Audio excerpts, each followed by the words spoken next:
Welcome to At Ease, a brand new show featuring General Mark Welsh III, President of Texas A&M University, and Chief of Staff Dr. Susan Ballabina. I'm Jay Sokol. We are excited to have this show and to have you guys hosting this thing. I'm mostly going to sit off to the side, but I thought maybe we could start out by talking about what this show is and is not supposed to be. Yeah, I'll start here, Susan, if you don't mind. You bet.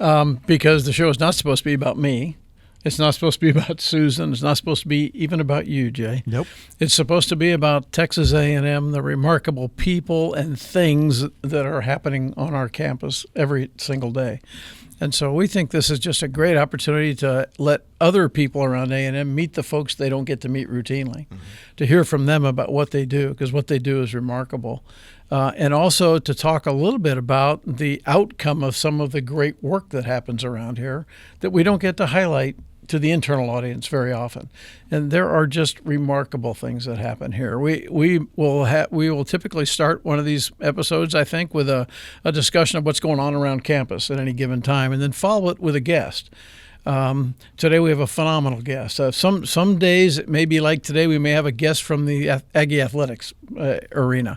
Some days it may be a great researcher or a Nobel laureate or a student who's involved in a remarkable activity. Maybe the National Women's Collegiate Rodeo Champion, for example, who's here at Texas A&M.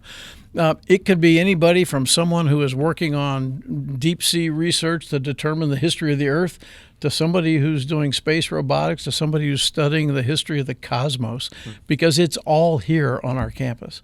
That's the idea. Just educate all of us a little bit more about this remarkable place we are privileged to work and learn at. I think we should also set expectations on what this is not, which is it's not perfection. Like, you'll get to see real people having fun, Right. unscripted, talking like they do every day. And I think that's important for people to see. The officials at the university are just normal people, probably much less smart than some of the people watching and listening. Maybe not you, but me. Good save. And then the other thing I want to say is President Welsh has been relentless in charging the cabinet, the deans, the office of the president with over-communicating, and what a great tool for him to be able to use to do that and to communicate in a different way.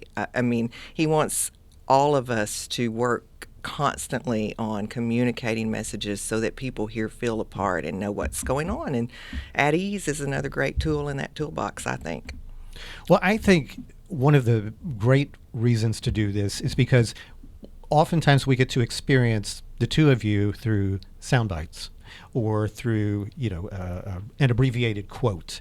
And we don't often get that deep dive, the depth and the breadth of what you are really thinking about particular issues or impacts of the university, what have you, the most positive things and even things that, are a little difficult. And so I think you have an opportunity to tackle those as well.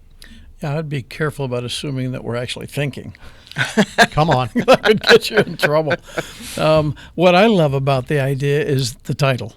At ease is it's an old military term, and you basically put your troops at ease when you want them to really relax and communicate and share their thoughts or shake it out a little bit, and not be tense or caught up in the moment of some tough decision or activity that has to happen. So I'm going to get out of the way. You two have things to talk about. So get at it. You're the talents. Have fun. Thank you, Jay. The talents. Yeah. At ease, Chief. Dr. Susan Ballabina is a remarkable woman. As she serves as the Chief of Staff at Texas A&M University for a reason. And Susan, why don't you start by letting everybody know a little bit about you, about your Sure. family, which is a big part of who you are, and about your professional background. Sure. Well, most importantly, I have a great family. I was raised in Northeast Texas in Paris. My mother still lives up there, and was just raised by great parents and just really fortunate. And I was fortunate again when I got married to Eddie Ballabina, who's my husband. We have two boys, a senior in high school, Vance, and a freshman in high school, Grant. They're both unique in their own rights, and Vance is a really great distance runner. Grant has autism, and he's getting ready to compete Friday in Special Olympics bowling. So go Grant. So I have a great family, great support system, and essentially I've worked this summer 30 years for the Texas A&M University system. So I guess I like it. I guess I like working for the Texas A&M University system. And I started as an assistant county extension agent in Deep East, Texas, have worked all over the state, had just incredible mentors and supporters, and I really can't imagine working anywhere else ever. We're in the middle of a great year here at Texas A&M, in my view. Let me just hit a couple of highlights from the last semester, because I think thinking about what's happening from here forward, we're still kind of leaning back on what just finished before the holidays when we went home. And I thought we had a great fall semester. It was a really exciting Aggie football season. Everybody can debate how it ended and whether it should have been better or not. But let me tell you, for a first-year head coach, Mike Elko did a phenomenal job, in my view, with his coaching staff of keeping a team together after the transition, of working the transfer portal, of keeping recruiting on track. And I think the team performed with great pride this year. They never quit on a game. They never quit on each other. I was just immensely impressed by what they accomplished. Last week of the season, we're still competing to go to the SEC championship game. I think this is a win, and I think there's a whole lot more wins coming. But it wasn't just the football team. The Aggie band won every halftime again. The volleyball team ended up in the Sweet 16, so congrats to Coach Jamie Morrison and the Lady Ags for doing that. Our Traditions Council, I think, did an incredible job this past fall of honoring the victims and families at the 25th Bonfire Remembrance Ceremony. I thought that was an unbelievably memorable event. We completed our university capacity study and student experience studies to figure out what has this rapid growth done to us and how do we need to adjust going forward. We're now in the decision process, stemming from those studies, and we'll set the structure now also for our next vision statement, which will be Texas A&M 2040. In fact, we're accepting nominations now for the committees that will move this effort forward. So there's lots of things that have been happening over the last few months that are setting us up for what happens next.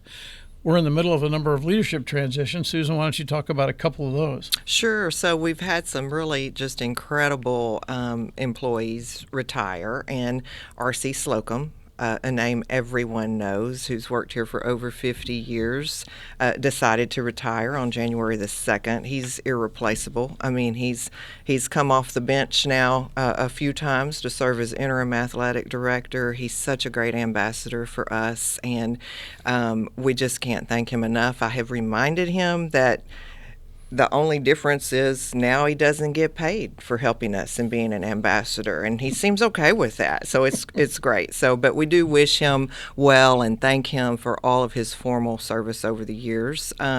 General Ramirez retired at the end of the year, who was our Vice President for Student Affairs and formerly the Commandant. And I told General Ramirez after the last cabinet meeting, I said, man, we all work to make an impact. And boy, you should feel really good about yours. I mean, he leaves a legacy of accomplishments of things that he did in the Commandant role and then as VPSA. And we're so grateful to Tom Reber, who is stepping up as interim as we work to fill that position.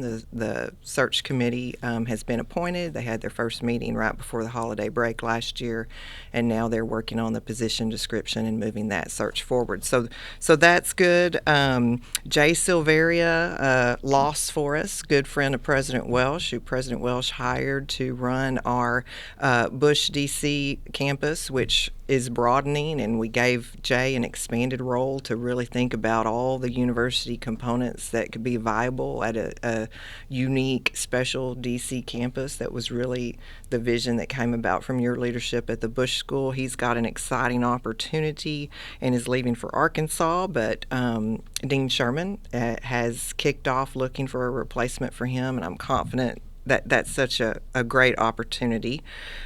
We will also wish Jack Baldoff well soon as he retires at the end of February, and soon we'll put together a team to start thinking about a new vice president for research. I mean, we're an incredible research institution, and that position is very important. And then finally, I've been very personally involved as chair of the search committee for a new commandant, and our finalists have been announced. We have 4 incredible finalists who are in and around campus over these few weeks and being interviewed, and I know we will have an outstanding commandant, quite frankly, no matter which of those 4 finalists you choose. So an exciting time. All the work that was done last year that you talked about has really set the stage for an incredible year ahead. Yeah, also searching for 3 deans right now. A new dean for the School of Pharmacy, a dean for the College of Architecture, and one for Veterinary Medicine and Biomedical Sciences. So some big jobs to fill, a chance to hire some great new leaders to come in and be part of this superb team at A&M, and it's going to be an exciting couple of months, I think. The other thing that we've just started work on is our sesquicentennial celebration. 150 years of Texas A&M and producing Aggies for the world happens in 2026.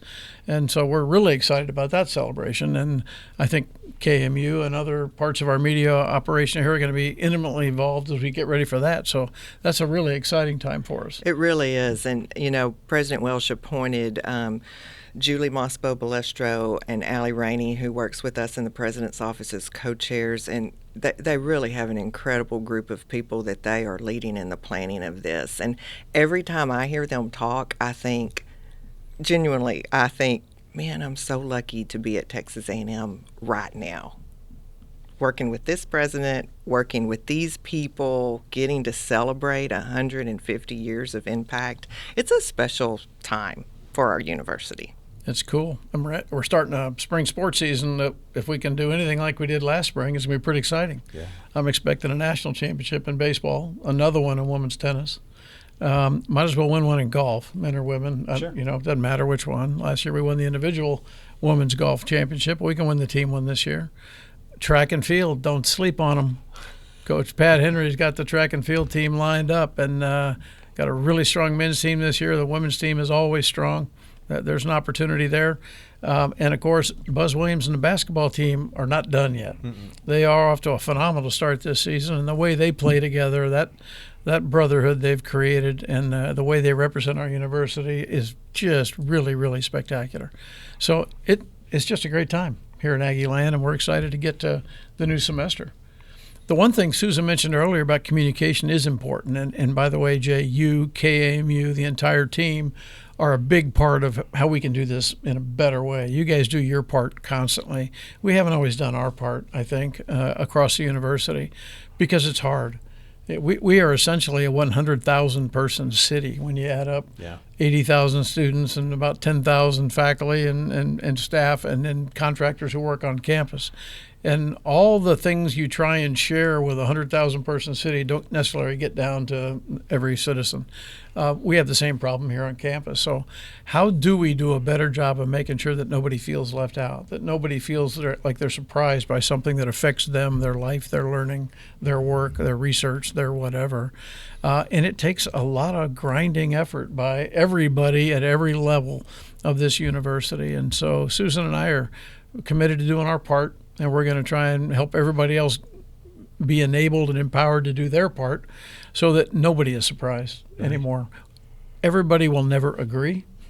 I don't think everybody in any 100,000 person city agrees on everything that happens, but they should be informed as to why decisions are made, what the result is going to be, what the resources available are, what the options are, and then have a voice in the decisions that are made. So that's the goal.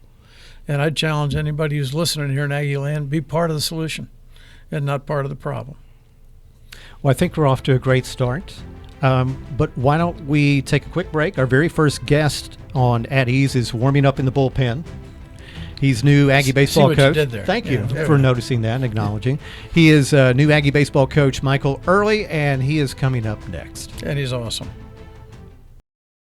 Did you know KAMU Studios offers 14 original shows?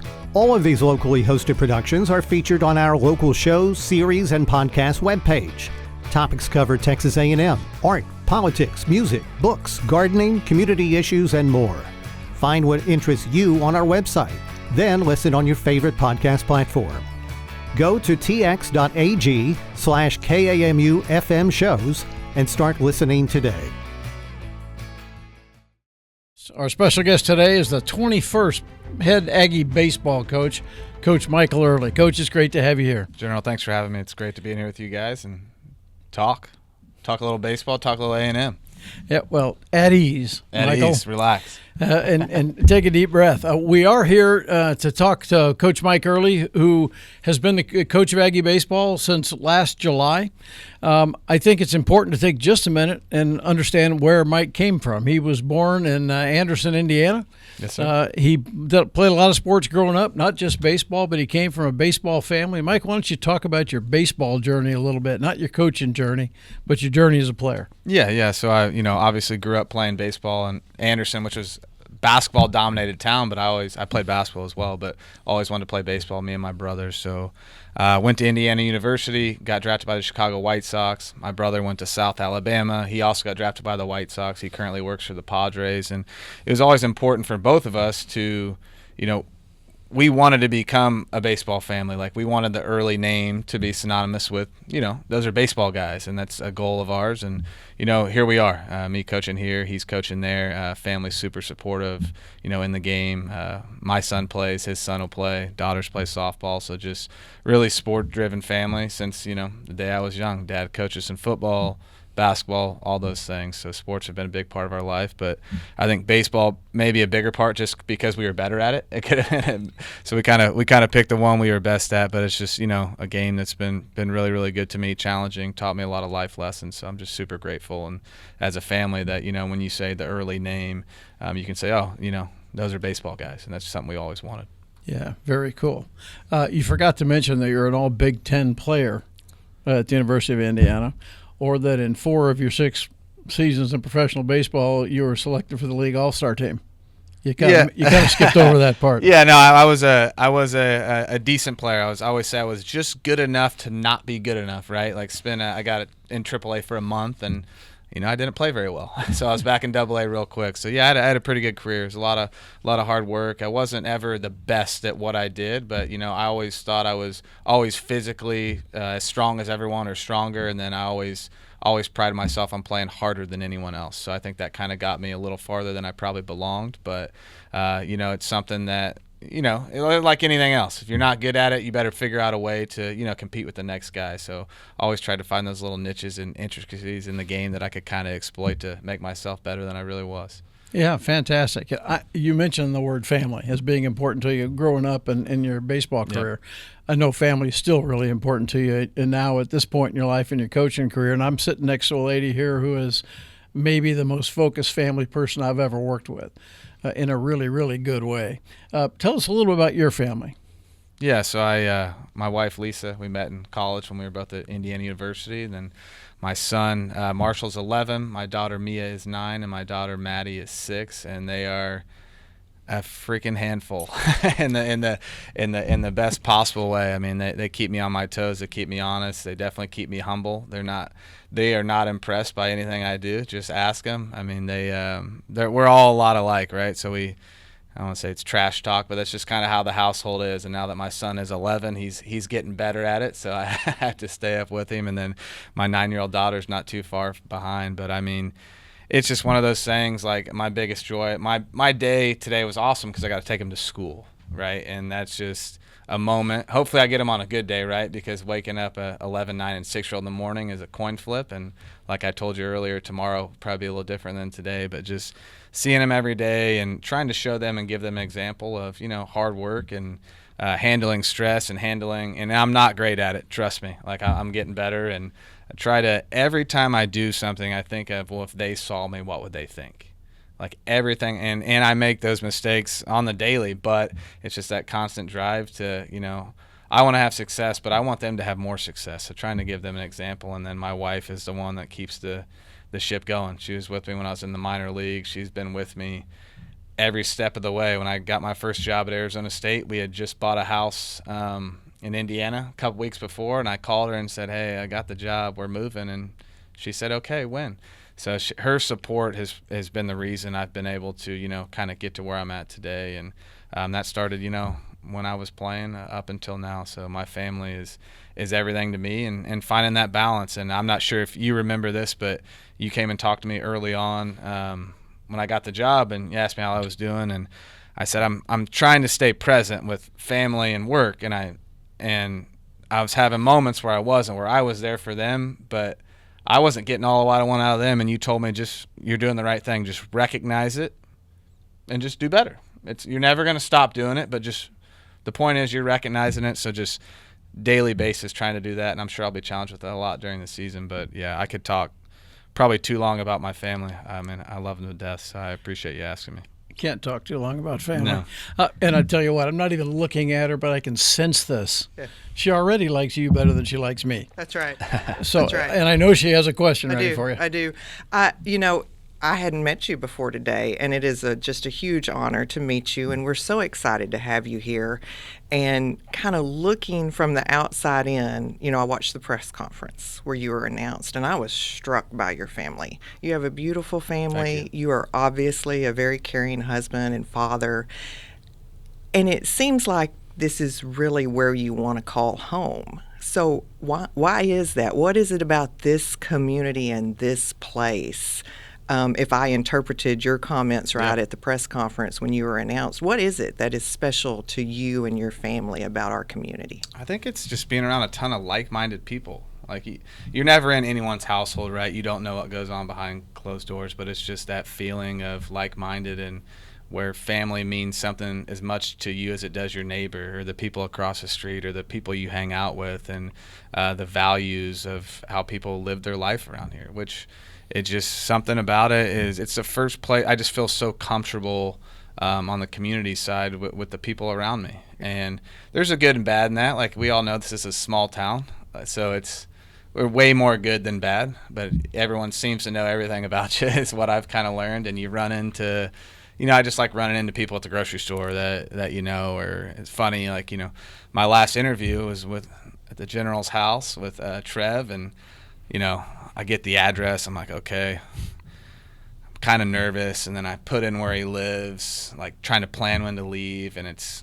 4 minutes away. And I kind of laughed. I'm like I'm playing it up, and I'm like, all right, I got to make this drive. And it's literally in the same neighborhood. So it's just that part of it, and just the tight-knitness of it. You just feel it. And people said it before I got here. It's hard to explain, but it's something for us. And just everyone kind of takes care of everyone. And I've always wanted that. And I feel like I have it here.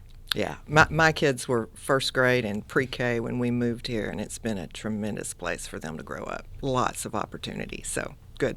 It's been great. So, big career change in 2017. You decided it's time to stop playing pro ball. Yep. And let's get into coaching. What drove that decision? I always wanted to do it. I always wanted to coach. It's something I was doing even when I was playing. Was whether I started my own fall league for youth kids. For a year, my brother and I back home, but it's just something I always wanted to do. I gave hitting instruction probably since I was 16, and it was partly, to make money in the off season, and then it was partly because I liked it. And my mom was a competitive cheerleading coach, and then my dad coached us growing up. So I was always, they weren't coaches as their profession, but the time I spent with them, they were usually always coaching. So I just think part of that is what I wanted to do, and it was hard to stop playing. I played with the White Sox in a year independent baseball and had a really good year, and actually was going to go back and play with my brother, but then I was able to go to Arizona State, and that was, in March, Tracy Smith was the head coach. He was my head coach at Indiana. I, shot him a message to see if I could come shadow the program. And he thought I was just coming to shadow the program, and I was going with every intention to leave an impression to get a job. And it was crazy, but it worked out. I spent 3 days with him, spent every second. Me and him were good friends, so it was really easy to have conversations with him. And I got lucky, and a spot came open, and just like I said earlier, like that, I was moving to Arizona in July, which was I'd only really been there in March during spring training. So Arizona in July, running youth camps, and it's 115 degrees, and that was my introduction to college baseball. And getting to start out at a place like Arizona State I was obviously super lucky to be able to do that. Yeah, great baseball program for a long time. You developed a reputation really quickly as a great hitting coach. Number of your players there were drafted. I don't know if you're position players, which means they've got to be able to hit to be picked up in the Major League Baseball draft. Tell us about Torkelson, because that's a pretty spectacular story. Yeah, he was actually here. Just a weekend before Christmas. Came out and hit. Loves the campus. Couldn't stop talking about it. So he's a very, very special talent. He's obviously. I'm not sure how much you follow the major leagues. He hasn't been quite going his way, but I believe in him as a person. But the day he walked in, I just felt something different about him. The first time I threw him batting practice on the field and saw some of the swings he took, but then once I kind of crawled inside his mind and saw how he ticked, it was just different. Like high level, like psychotic competitor, but at the same time could dial it down and could be coachable, and he would listen to you. And you got to be careful with a guy like him because anything you tell him, he can do. So for me, I was like, oh man, I'm this awesome coach. But if you could have told him the wrong thing, he would have done it. And I did that a few times and made those mistakes. But special guy, great competitor. But he's probably the best. I got a couple guys on this team, so I don't want to say he's the best hitter I've ever coached, but he's definitely up there. And he was definitely important for my career to be able to coach a guy that goes 1-1 in the draft. It was during COVID, so it was an awesome time. We also had another guy that year that was the last pick in the first round. So yeah, Torque's a special player. I owe a lot to him, and he's taught me as much as I've taught him.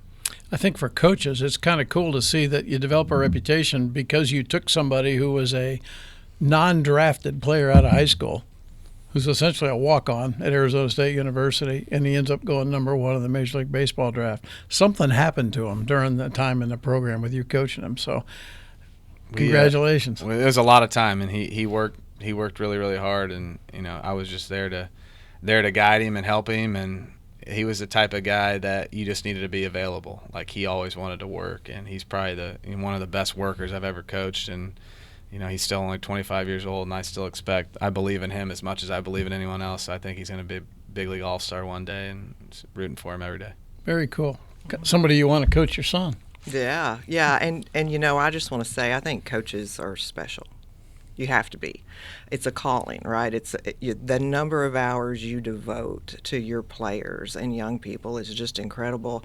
And as I've looked at you in particular and heard General Welsh talk about you and Trev and others, you really seem to have, from my perspective, a unique ability to garner and create trust within players.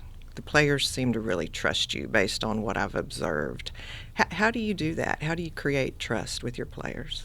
I think just from starting off as a hitting coach, I always prided myself on I thought my best ability was my availability. So when I first started out, I want to beat them to the cage. I want to be in there longer than them. Even though I'm not doing anything, it's easier for me to stay in there longer. I just wanted to be available. And as a player, I was not like – it's one of those things like if I could go back and tell myself then what I know now, like I was not a very mentally strong player at times. Like I really beat myself up in the minor leagues. Like in the minor leagues looking back, it was awesome, but when I was in it, it was miserable because I was a late pick and I was just like trying to get to this dream I had, and every single day it wasn't fun. And so I can see when a guy's down or how he's handling things from a mile away. I'm not a psychologist, but I feel like in the baseball world I am. So I feel like I've seen every type of guy and been able to just relate to him in that way. And that's not all just putting my arm around them and patting them on the back. It's what's important and what they need in that moment and just giving them honest answers. And it's not always what they want to hear. But it's doing it in a way with compassion and understand that these guys have goals and they have careers. And I truly want – you're in college baseball, like you come to Texas A&M, you have the opportunity to get an unbelievable education that can carry you for the rest of your life. You get to play on a team that wins and is going to continue to win. And these guys have a chance to be high-round draft picks and play in the major leagues. Like, it doesn't matter necessarily what I want or think they should want. Every single guy we have wants to be a major league player. And I think they genuinely know that I want them to be that too. And it's not all about what I want or what I need or what other people want. Like, I care about what they want and what their goals are. And I don't know why. I mean, that's just, maybe they just feel it. And I hope they do. And in the moment that they don't feel that out of me is probably the moment I should stop doing this. Just general care for for them. Yeah, after talking to you, I think I know why. So I think I know why they trust you. Okay, 2022, Arizona State gets tired of you. Or you see a great opportunity in College Station, Texas, and you show up here at Texas A&M as a new assistant coach and a hitting coach. What was the transition like? It was different, right? I mean, Phoenix, Arizona to College Station, that's two different places, and it was a major life change. And admittedly, I did not want to make it, and it was tough. It was tough to uproot my kids. They had friends. You know, we loved where we lived. We had been in another new house for just like a couple years, and it was one of those things that I'm so glad that the feeling I had then is just pushing through that, and my wife helping me through it and family helping me through it to come, you know, just kind of take a leap. I had a couple other job offers other than A&M, and one, you know, another school offered me the job before A&M, but I felt something, and I turned that job down before I even got this one because I was like, it's A&M or I'm going to go to professional baseball. And that was probably one of the hardest things I've ever done was come here. It's just that transition. Any change is hard. It's not that I didn't want to come here. It's just, you know, I'd been at ASU for 5 years. I just had my other daughter a couple of years before. We had just got through COVID. I think that's what made it probably harder was, you know, that 2020 season, we were a top 5 team, got ripped away from us. You go into 21, we have some pitchers get hurt, and then you don't have that great a year, so the head coach gets let go. So transition was tough, but I got about a month or two in, and I started to get my feet underneath me and kind of was like looking around like, man, like this is great. Like, so it was, I think the people here helped me through that moment as much as my family did. Impact was pretty quick on the offense here of our baseball team at Texas A&M. First season in the conference schedule, the Aggies led the league in batting average, runs scored, and runs batted in. Good players. Pretty good hitting coach too, is my guess. Yeah, that was a really fun year. I think a player that was super. I have a player at Arizona State who I say is the most important player I've ever coached. His name's Carter Aldretti, just because he was a leader of the team and he worked really hard. And when I became the hitting coach my second year, he really, like, the guys followed him, and he followed me. Jack Moss came over here from Arizona State with me and had been with me for a year, and you'd be around Jack in the cage, you know, for 5 seconds, realize he's good and that he works hard. So him being at A&M, he was the most important hitter I've ever coached just because he knew what I was about, and guys saw this new guy come in, worked really hard. He kind of helped, you know, get the message out. But I think we just I wanted to create a culture here from a hitting standpoint of, like, I want to rip you out of the cage. Like, I need to tell you to stop. Because I said at my press conference, and it's true, and A&M widely has been known as a pitching school. So I was like, not when I'm here. That's like, and it's not about me. It's about bringing in the right guys, creating the right culture, creating the right work ethic, and, you know, just like I want to leave and be like, I want people to look and be like, oh, A&M, those guys rake, like those guys hit, and we've done it. We've done a really good job. We've done a really good job controlling the strike zone, and we've done a really good job of, you know, bringing in the right players to kind of fit the system and how we do things. So it's and like I said before too, I want to be a both school. I like to hit and pitch really well. So well, the last couple of years on offense, the team's been spectacular, and there's no question that they think they got the right hitting coach here in town for the last 2 years. You got Gavin Grohovic setting a new Aggie record for most home runs by a freshman. You got 3 guys hitting 20 or more last year.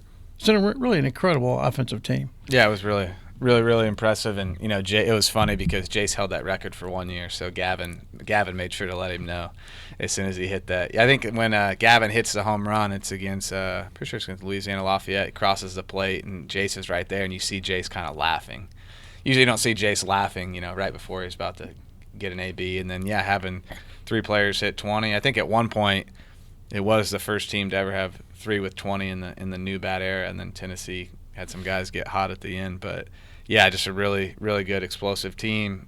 What you want as an offense, and the best compliment you can get as a coach or to your team as an offense is, man, you guys are relentless, because they just take you down in the deep end. They eventually drown you, because that's what you want. You might get 2-3 innings in, you don't get anything going. But when you got 9 guys collectively giving competitive at-bats over and over and over again over the course of 3 games, you can really, really wear people out. So hitting is a very individualized sport when you're in it, but if you play it as a team and you keep passing it to the next guy and you don't kind of get outside what you do, which is going to happen, one guy does it, it's fine.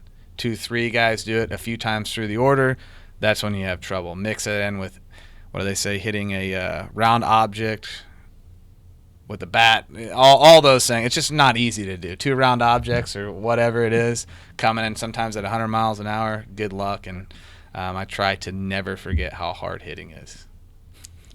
Susan's got 2 boys who both compete in different sports. They sure do. So she knows how much they enjoy it, and she followed the World Series as closely as the rest of us did. I did. Here at A&M last year. Talk to us about being the national runner-up, good and bad, and the experience in Omaha. Someone asked me, like, how is Omaha? The honest answer from me is Omaha is miserable as a coach. It is just not.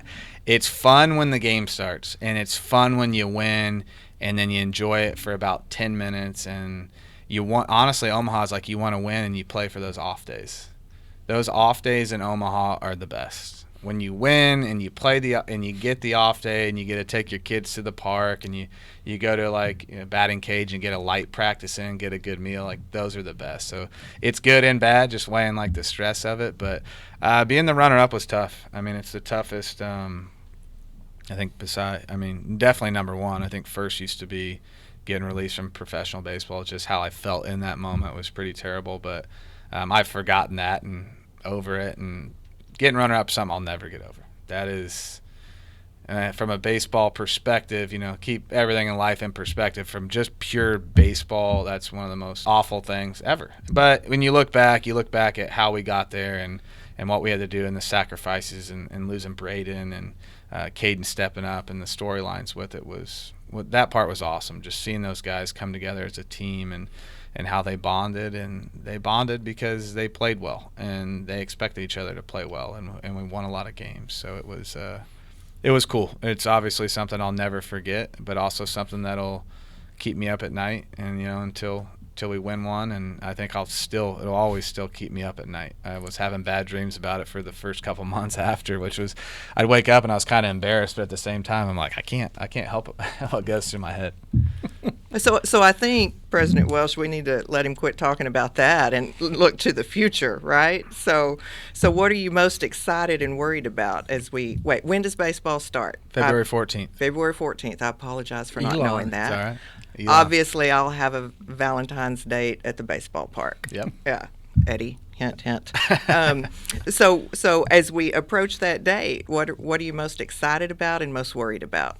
I'm just excited to get into the routine of practice and playing and get into the season. And I want to say I'm worried about much, except for it's just the beginning of the year build up, right? Like, so yesterday or 2 days ago, we got ranked number 1 in a poll. It's probably not going to be the last poll we're ranked number 1 in, and all the hype and all the hoopla, and it's the outside noise that you try to drown out, but it's there. And I think coaches try to shy away from it, but there's good to it, right? There's recruiting good. It's good for the brand. It's, it means people perceive you to be good, and you got a good team on paper, which means nothing, but I like to go into a season with a good team on paper rather than a team that everyone doesn't think is good.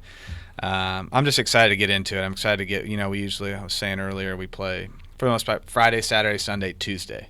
So you kind of get in that groove and that flow of the season. You play Friday, Saturday, Sunday, off Monday, play Tuesday, practice Wednesday, light practice Thursday, back at it Friday. I'm just excited to do that. I'm big about routine, and then the season just kind of has its own. Every season kind of brings up its new challenges, and kind of excited for the unknown and not too fearful. I'm just worry about guys' health and making sure everyone stays healthy, and that's probably definitely what keeps me up at night for sure. Now that I'm in my new role, I worry about pitchers more than I've ever worried about them. Those guys are something else. So I just let them do their job, but they always got something banged up. So I just try to trust the trainers and strength coach, and they've been great. But other than that, I'm just ready to get going.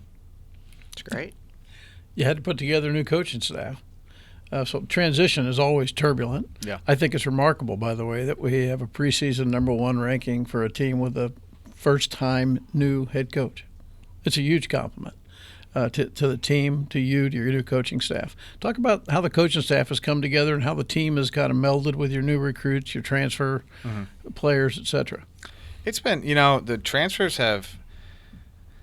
we did a really good job of not only bringing in the right players, but they are the right people where they fit. And we walked away from, we all know NIL is a thing, and I walked away from a couple guys that I thought it was all about money. We don't need you. And I'm not saying it's not against NIL because I'm a proponent for it, but it's just the right people fit, and then the right coaches have to fit. And so far, everything's worked out. Bringing in Jason Kelly from Washington, being a sitting head coach was huge for me because I understand coming into this that I do not know everything, and I probably never will, and I need someone who's kind of been through it, someone who's been in this conference, and someone I know and trust as a baseball coach. And he's been huge for me from some, little things like how you do the calendar and just things you wouldn't think of or know about because I've never had a reason to know about them. And he's done those things, so he's been huge. And then Caleb Longley came from Texas. He's a guy I hired at Arizona State, unbelievable hitting coach, and a guy I've worked with who has no ego. So we tag team and work together with the hitters, and he is just relentless on the recruiting end. Like every time I think I'm about to take a breath from recruiting, Caleb's got someone else. Like we just had a guy in the other day that decommitted from another school. Caleb was on it. He knew about it before anyone else. He's been great. And then Will Fox has been with the program for years and coached the infielders, and players love him. Does the best batting practice in the country. You have to come out and take some swings off him. That's what you need. Yeah. And then, but yeah, they just been, they work really hard, and I appreciate that. I judge people by how hard they work. Obviously, you have to produce, but baseball, you got to understand it's hard. Balls bounce different ways, and it's not as black and white as it may seem to be. But they all work really hard, and I trust them. So it's been good. They did a really good job recruiting the portal. Done a good job with the high school class, our 25 class. Before the coaching changes, ranked 8th. Dropped down into the 30s with some guys leaving. Some guys decided they wanted to go to a different route, and guys, I didn't necessarily think fit our program. The class ended at 5 or 6. So from 8 to the 30s to 5 or 6 to the highest ranked recruiting class that A&M baseball's ever had, which I don't think means too much. Baseball recruiting is a little different, but we'll take it. And Caleb worked really hard, and JK worked really hard, so it's been good. It's been really fast, but I'm enjoying it. Yeah, it's been a spectacular transition in my mind. What'd you think the first time you heard Rattling Bog and saw the bubbles? I thought it was awesome. I heard about the bubbles when I first got here, and they were telling me, like, the bubbles. And I'm like, and then the first time you see them, like, get going and then adding the Rattling Bog in, and pretty cool. That's Susan's favorite part of baseball now. That's right. I like when that song plays. That means we're scoring. Every time. That's right. And when it's humid, the bubbles don't pop as easy, so they kind of carry and stay out there longer. So that just means we're scoring runs. So every time I see bubbles, and my 6-year-old has like a little bubble machine gun that she's up there with that my wife usually takes and does herself, but I won't embarrass her. The other thing that struck me in the search process was the support that Mike had from the players. The players really wanted him to come back as the head coach. And I think that was a major factor in everything that went on from that point forward. And their commitment, not just to Michael, but to Aggie baseball, if they felt if they had the right coach to keep them moving forward in their desire to be a professional baseball player in many cases, and they had a coach to help guide them that way, then they wanted no part of leaving. And they proved it. Yeah, it was remarkable, actually. It was a fast time. It was cool. It was stressful, exciting. I think it was all the possible emotions you could get. So I love those guys, and I always will, and love the future players, and try to, like I said earlier, just care. Like, people know when you care, and you don't have to tell them that you care. You show it by your actions and how you handle them every single day. So I watched Hayden Schott's podcast Down in the Valley. You got a future in this game, dude. Stick with it. I would tell you to get him on here, but I might caution you with that. But who knows? I think you guys would be a good duo. He's pretty. He went to military school and high school, and he's an interesting guy. I could talk about him for a while, but he's I think he gives off one persona. Publicly, he's pretty funny, witty, just like psychotic competitor when he plays. So he's a ball player. Yeah, he's a ball player. Yep. I had the pleasure. I don't know if you've been to Songfest. I've not. Songfest is a great event here at A&M that's run by one of our sororities, heads it up, and it's sororities and fraternities, and sometimes Corps units will jump in and be part of it. And they do show tunes together. They dance, and they put on these big Broadway-ish productions of dancing, and there's video in the background. It's really a lot of fun. Your wife would love it, by the way, and your daughters would love it. But the judges this last year included me, Jace LaViolette, and Hayden Schott. And the two of them are like aficionados, man. They know all the dance moves. They were into the details, but it was really fun to watch them interacting with the rest of the university, which I think is a really important thing for intercollegiate athletes to be able to do. Do you encourage your team to do that and to be part of this great institution and the 12th man that supports them so well? I talk about how great A&M is in the institution, but I haven't had to encourage them because they're already doing it. Like, I didn't even know they did that. You know what I'm saying? Mm-hmm. And those two guys are very, they walk on campus, people recognize them, and they understand what that means and what it is. And they're kids, right? I mean, not kids, or young men, but they like to have fun. They're not angels. I completely understand that. But they understand the responsibility of, being an athlete at A&M, being a student at Texas A&M, and understand that you're a part of something that's bigger than yourself. And I think they love it. That's why they act the way they do. And those guys, I don't tell those guys to speak the way they speak about the school and how much they love being here. They just do it because that's how they truly feel. So everyone on our team understands it's a special place, and a lot of it goes without saying, but we do try to educate them as much as possible on. I'm still learning stuff it took me about 2 years to kind of figure out every tradition and different things here at A&M. So I think we're all constantly learning, but all just feel like we're a part of something that's big and unique and bigger than any individual person, team, coach, or anyone. So it's super cool. Baseball seems special here. Don't botch this and say, no, it's just like every other place. But, I mean, it really does seem special. It seems like you have a group of very unique, personality-filled players right now. I mean, I follow many of them on Twitter. They're funny. They're a little crazy. Yep. We've got bubbles and songs and the Bluebell experience. And I'll just say, you seem like a special coach, too. So it just all seems to be aligned with a special environment, special players, and a special coach and your team. So I don't know that that's a question, but you can I'd have comment. to agree with you on the first part. I think this baseball here is a special place, and I don't think it is like every other place. And I think it's the best possible place you could play baseball, from the bubbles to the Rattling Bog to the fans in the street and left field with their shirts off to the Section 203 to Section 12 out and right. I don't think I feel like I see the smoke from the barbecue and the people banging their rings on the bleachers. I think your observation is correct, and I think we do have a ton of special players and people in our organization. I've been to every other place. And SEC is the best baseball. Like, no offense to any other conference, the best atmosphere and places to play in the SEC. And just looking back, like, there's no better place to play than A&M in our atmosphere, period. And it's not the biggest stadium, but when you're in it, it feels like it. It feels like the loudest, and it feels like they're right on top of you. So I think that's an accurate assessment of the environment. When you go into a game there, you feel something, right? And when those start scoring runs or a big strikeout, like something or you get a ball 5 chant, which is the best. It's the best when you get it up, because they get off beat, so it echoes around the stadium. And I'm just glad I don't pitch on the opposing teams. Indeed. Well, I'll agree with you on the second part of your statement. We do have a great coach, and he starts the charge toward Omaha again on February 14th against Elon University. Coach, thanks for taking the time to be with us today. Thanks for agreeing to be our baseball coach, and thanks for leading these great young men you are privileged to lead in this program.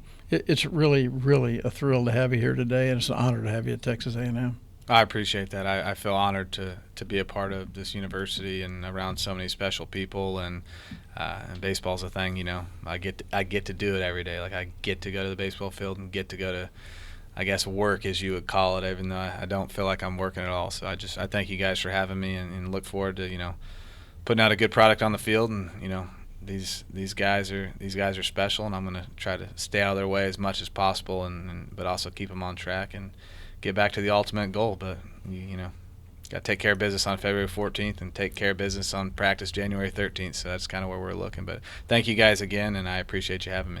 Yes, sir. Thank you. Gig 'em. Gig 'em. KAMU Studios loves hiring students. We develop aspiring media professionals by providing hands-on experiences and letting them create for audiences of all ages. Recent graduate Maria Moctezuma. You can come in with zero experience and come out of here a professional. I definitely wouldn't have gotten a lot of the interviews or opportunities I had if it wasn't for this job. Eager to learn more? We'd love to connect. Email us today, kamu@tamu.edu. Okay, so you were a baseball guy, right?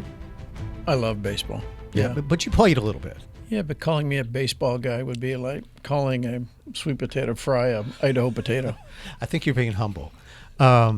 What part of that conversation, which was great, by the way, what part of that conversation with Coach Earley really resonated with you and also with you, Dr. Ballabina? Two things for me. Number one, I wish I'd had coaches who focus the way he does. You notice when he starts talking about hitting and coaching individual players, he gets serious. Oh, yeah. It is his life's work. He is absolutely committed to it. And I had great coaches. I didn't have coaches with that kind of focus. I think that's going to make him a great head coach. And the other thing is just his understanding of each player being different. Each of them brings a different skill set. Each of them needs to be, kind of motivated and incentivized a different way. Each of them responds to different kind of input from a coach. He thinks through this stuff. Just from having talked to him before, I know he does. So he has a plan for every player. I love that about him and his coaching style. And he doesn't back off from responsibility or accountability on anything, which I also love. So at the start of the show, you two talked a lot about leadership transitions on campus. But are there any other issue-related matters or other challenges or opportunities that are occupying a lot of your time right now? Yeah. Susan, you want to go first? Sure. A lot of things. You know, every day is different in this role, and all sorts of things come at you. But one of the things I really enjoy about working with President Welsh is he does focus on the future and setting up for success in the future. And one of the areas that I think you've been really committed to, that I really appreciate, is engagement with the community. He meets with the mayors. I do a local radio spot once a month about community items. And, you know, recently President Welsh had the foresight to convene a group of faith leaders in the community, which was really fascinating and very much appreciated. You know, they're on the front lines of seeing and interacting with our students, our faculty, and our staff. And we gained incredible insights from that experience. And, you know, it just was so well worth the time on things that they're hearing from students about mental health or services or, you know, various other insights. I mean, we left with a long list of things to act upon, and our community engagement team reports directly to President Welsh, which I think shows his commitment to engaging with the community in a very positive way. So we're going to continue those discussions with the faith leaders in the community, but also business leaders and other groups as we move forward. We're all in this together, right? And we want to have good, strong relationships with all segments of our community. So I thought that was just an incredible thing to do and something to build upon.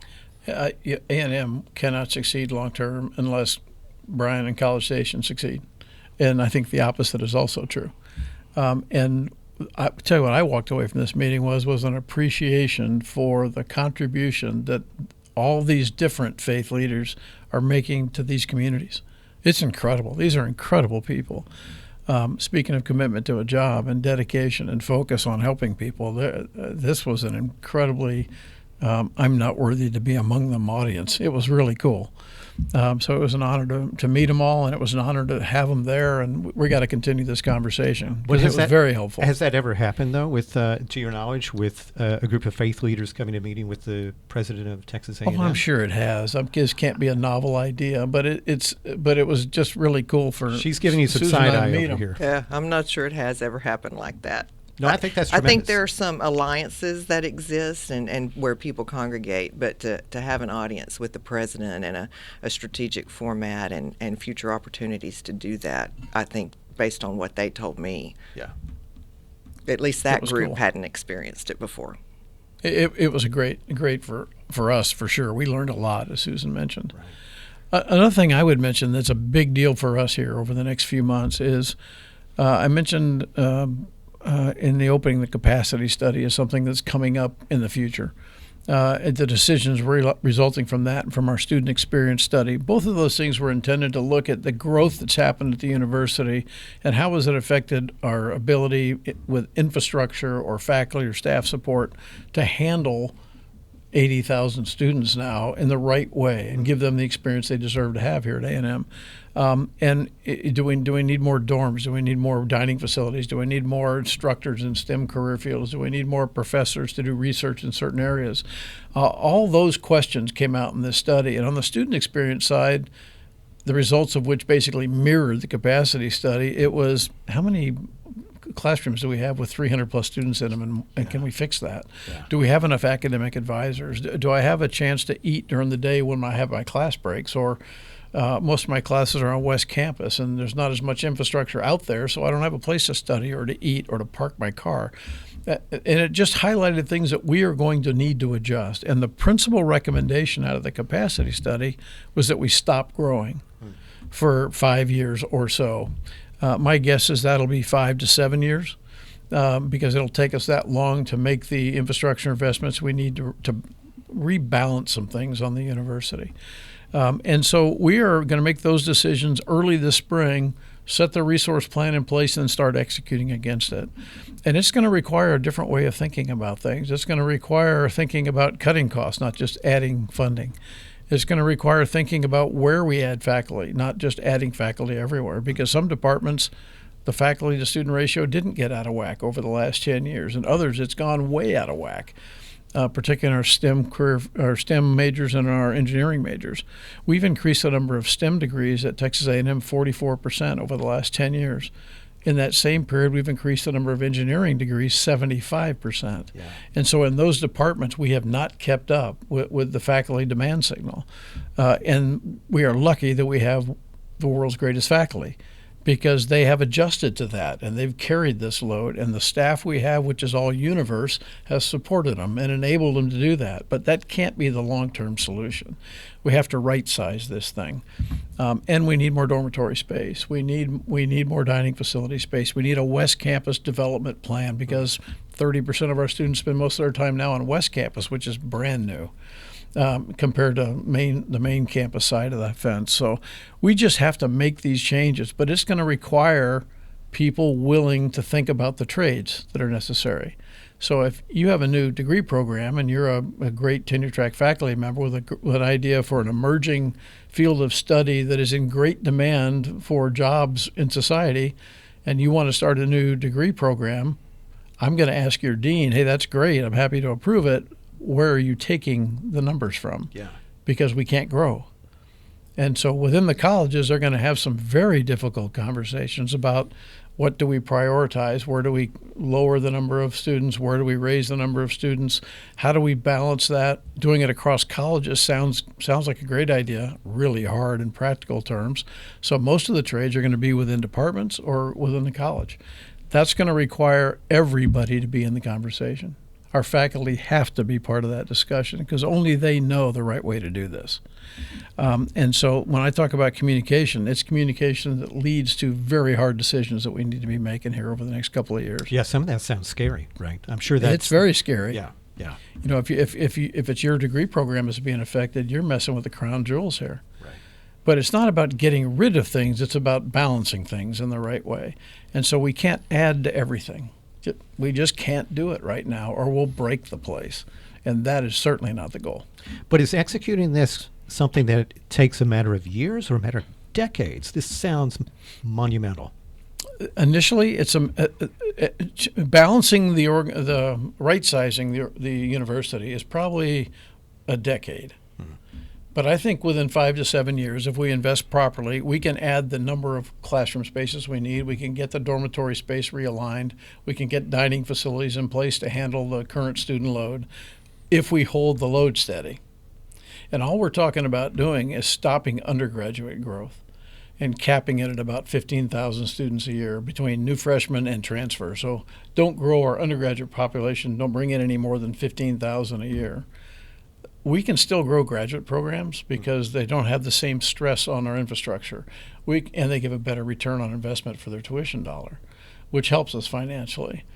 We can grow online programs and do extended education program growth, which again has a very good return on investment. It's the large population that affects the physical facility here in College Station that is our big concern. And what we don't want to do is get to the point where our students will leave here with more frustrations because of this infrastructure shortfall than they have great memories of Aggieland. When that happens, it affects A&M, and we can't let that occur. So it sounds like the hard decisions being made now are going to result in a very different Texas A&M University 15, 20 years from now. I hope not. Not culturally, but I'm saying maybe physically.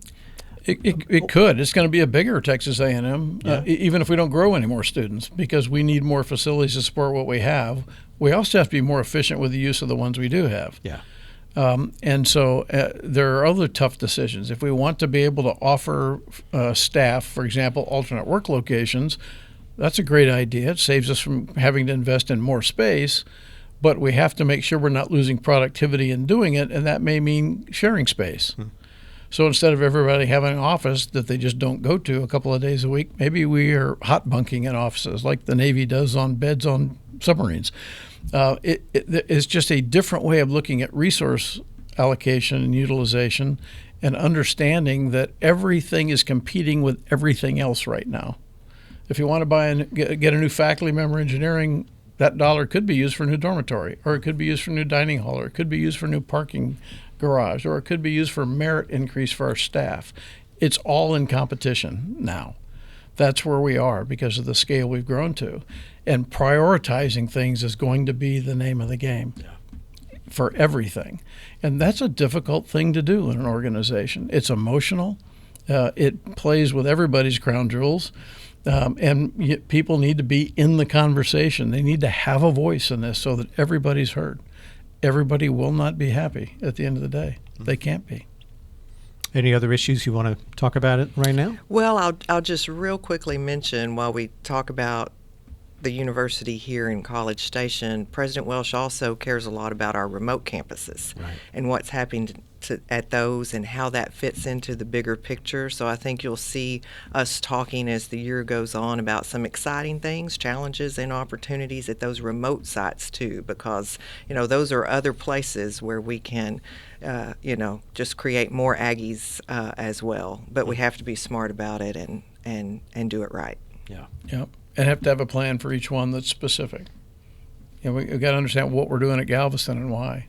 Why is that Maritime Academy so important down there? If we want to be involved in the blue economy, which is 25% of Texas's GDP, and has job opportunities out the nose for young men and women who might want to go in that direction that many people don't know about. What are we doing in McAllen and South Texas? And how do we create South Texas Aggies who love being part of that campus and aren't just trying to step to someplace else by getting a couple of years or a couple of courses under their belt? Because that's a phenomenal opportunity for us. We have to just be very thoughtful about what we're doing, why we're doing it, how it's connected, and then how we fund it. Because we can't expect the state to bail us out. The state's got a lot of funding issues they have to deal with, and so does the system. Yeah. Right. So one of the things I know that you would like to do with this show is invite questions or comments for the two of you to tackle in some future episodes. And you can do that at tx.ag/@ease. And we've already had a submitted question to get you two started. So here's a question. What do the Corps of Cadets, and by extension you two, see as the biggest challenge in developing future officers for our armed forces? You better take that first. Okay. First of all, I think the biggest challenge is for us all to understand what the Corps of Cadets is and should be for Texas A&M. And I'll just give you my personal opinion on this one. Because to me, the Corps represents everything historical, current, and future about A&M. It is the birthplace of A&M. I mean, it's been here since day one. But it's changed dramatically in terms of its scope and scale compared to the rest of the university. For so many years, it was 100% of the student body. And even until about 10 or 15 years ago, it was a pretty good percentage still. Well, now we have about 2,500 students and cadets in the Corps of Cadets, and we have 80,000 students on campus. So it's what, 1/38th to 1/40th of the student population? That's a very different model than 100% of the student population. And so the Corps needs to be the shining example of its kind of leadership training program. It needs to be the best, which means it needs the best facilities, the best staffing, the best support, the best training programs, and we need to recruit the best people we can find to be part of it. Only 40% of the Corps goes into the military. The other 60% do not. They go into leadership positions and are wildly successful in every other enterprise you can imagine. So to some of our cadets, it's about military prep. To some of them, it's about preparation for life and leadership. And to some of them, it's some combination of that, and it's a legacy thing. I want the experience my dad did, my grandfather did, my uncles did, my brother did. And I want to experience those things that they did that were bonding experiences that bring them together. All that is possible in the Corps, but we have to do it right over and over and over again. I have huge confidence in the Corps of Cadets. I'm the biggest fan you will ever have in the office of the President of the Corps, ever. My oldest son was the Corps commander. I've spoken multiple times over the years to the Corps. I have recruited people from the Corps to come into my service. I've sent people to the Corps to get ready to come into my service. I love the place. And so I think the biggest problem always with organizations that have been around for a long period of time is changing to remain current and focused on what's going to make them successful in the future, not in the past. Things that we did 50 years ago were phenomenal 50 years ago. They're not so good now. And they're not what the U.S. military is looking for if you're training people for that military. And staying in sync with that change matters, because the support for the Corps that we get from the Department of Defense and the commissioning programs keeps this program afloat. We have to have that, and we don't want to ever put that at risk. So make sure we stay in tune with what the military is doing, so we prepare the best military officers we can, like A&M has for 148 years. Make sure that the students who come in to be part of a leadership training program for other things get the experience they need to go be successful in those things, and don't bury them in the military training, but give them the pieces that apply across both fields, and then give them the other things that they need that are different than what our cadets who are going to the military will need. All that's possible, but you've got to be thoughtful about it. It's not easy to integrate it. And there is so much passion around the Corps of Cadets because there's so many great supporters and former students and parents and everybody else who love what it means to their kids, that we've got to make sure all of them are part of this conversation as we figure out what right looks like in the future. You seem on the fence about this. Not much on this one. No, I love the Corps. Great answer. So how about final thoughts from the two of you before we wrap up your very first episode? Well, let me say, and build on his Corps answer real quick. Okay, go ahead. I am confident that as we look forward, based on my experience with the Commandant Search Committee, that we are going to have leadership for the Corps that will propel them into the future and consider all the things that President Welsh just put forward. I mean, we've got people with tremendous military experience in the finalist pool, but also tremendous life experience. So I'm very optimistic about that. And then my last final thought, Jay, would be to thank you. You're the person who had the vision brought forward to produce this podcast. And, we appreciate you being part of a solution. You talked about everybody having an opportunity to come up with solutions, and that's what you did when you brought this to us. So thank you. I never thought you'd say yes, but go ahead. You get the final say in this whole thing. All I have to say is amen and gig 'em. That's pretty good. Thank you, guys. This was a great start to what I think will be a lot of wonderful episodes, good information, fun interviews. So thank you for being here for this, and look forward to next month's episode. Thank you. Thanks, Jay. Yeah.